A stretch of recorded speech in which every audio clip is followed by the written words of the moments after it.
Olá, meu irmão, graça e paz, tudo bem? Daniel Rosa aqui mais um dia, hoje sexto dia, nosso objetivo. Hoje trataremos Gênesis capítulos 10 e capítulo 11, tá bom? Então, capítulo 10 ele trata da genealogia, né, partindo de Noé, né, e seus dois filhos, Cã e Jafé. A genealogia é importante, tá? Vai tratar de alguns povos, alguns inícios de alguns povos, não é? Mas eu quero abordar aqui, partindo do versículo 8, da história de Nimrod, né? Homem poderoso, caçador poderoso, né? Havia até um dito, né? Como Nimrod, poderoso caçador diante do Senhor. Tá? E versículo 10 diz que o princípio do seu reino foi Babel, né? E capítulo 11 nós temos a história de uma torre, a Torre de Babel, né? Então o início dessa cidade é Nimrod, e capítulo 11 a Bíblia vai especificar sobre uma torre que é a Torre de Babel, tá? Mas só um pontinho antes, versículo 25 do capítulo 10 diz que a Eber nasceram dois filhos, um teve o nome Peleg, portanto, nesses dias repartiu o Senhor a terra, tá? Então, provavelmente, né, no tempo de Peleg foi quando o Senhor tem ali confundido a linguagem do homem, tá bom? Então, no capítulo 11, né, nós iniciamos a leitura dizendo que o povo era de uma só língua, né, a sua maneira de falar. Versículo 3, o povo inicia ali fazendo os tijolos para construir uma torre, né? E no versículo 4, diz o seguinte: Vinde, edifiquemos para nós uma cidade e uma torre, cujo topo alcance até os céus, tornemos célebres o nosso nome, para que não sejamos espalhados por toda a terra. Tá? Então vamos lá. Então Babel tem alguns significados, tá? E aí vai depender da linguagem, enfim. Um dos propósitos do nome de Babel é um portal, né? Portal aí aos deuses, né? Então, quando o povo decide fazer uma torre que alcance até o céu, tem um desses objetivos, né, que é ser essa ponte, essa ligação entre os deuses e o homem, que isso expressa a sua idolatria.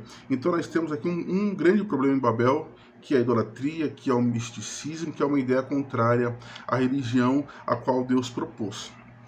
O segundo ponto, nós temos um povo que quer ser conhecido, né? Uma amostra do orgulho e prepotência humana.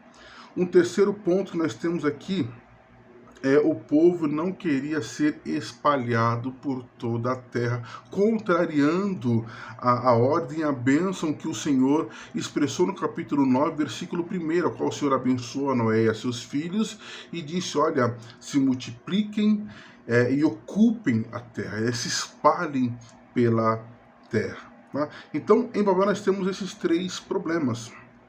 E no versículo 7, né, versículo 6, melhor dizendo, o Senhor foi ver o que os homens estavam fazendo, não que ele não sabia, obviamente. E no versículo 7 diz, vinde, desçamos e confundamos ali a sua linguagem, para que um não entenda a linguagem do outro. E nós temos um outro propósito do nome de Babel, que quer dizer confusão.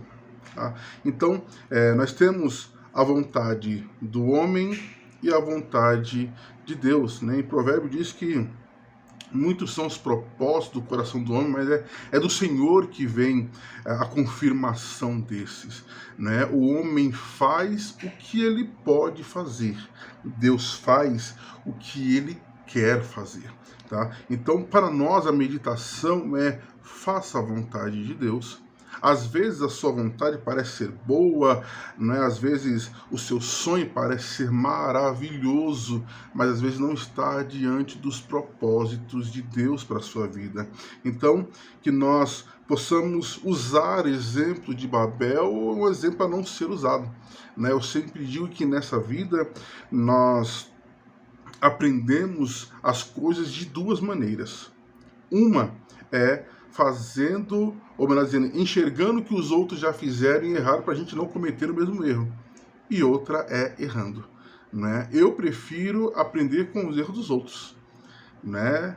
Porque errar nunca é bom, tá bom? Então em Babel nós temos essas lições para as nossas vidas, tá? E no capítulo 11, né, nós temos o início da história de Abraão, tá? Então Gênesis ele é dividido basicamente nesses dois grandes pontos, do capítulo 1 ao capítulo 11, né? Capítulo 1 nós temos a criação, né? São os 4 pontos mais importantes desse primeiro bloco do livro de Gênesis, tá? A criação, queda, dilúvio e a Torre de Babel. Tá?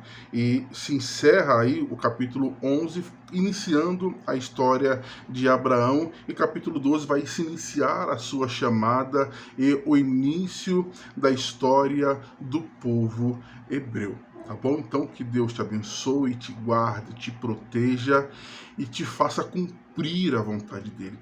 Né, que o Senhor ilumine a sua mente para que você seja cumpridor da vontade dele, da palavra dele. Né? Jesus falou que a Bíblia diz que nós temos que ser não só ouvintes, mas praticantes da sua palavra.